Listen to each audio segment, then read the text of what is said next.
Good morning everyone. I'll be on the free printables and the link will be underneath. So just chop them up so they're roughly the size of that picture at the top there, okay?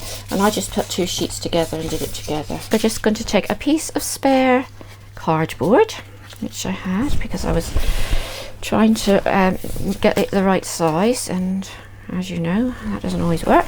I'm just going to take a piece of spare card and I'm going to cut that just to the size of the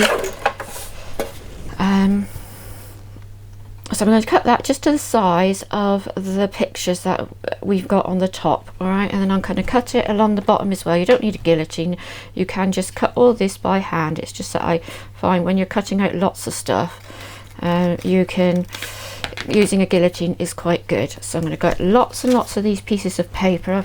You should get quite a few. I'm going to put some more on the sheet for you to print out, and I'm going to just get a little piece to go on the top. So this is the little piece I've got here, and that will go onto your little clipboard just like that. I'll just put that one in there.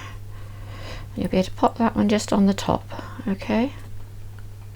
And then you'll have as many of these pieces of paper as you want to print out.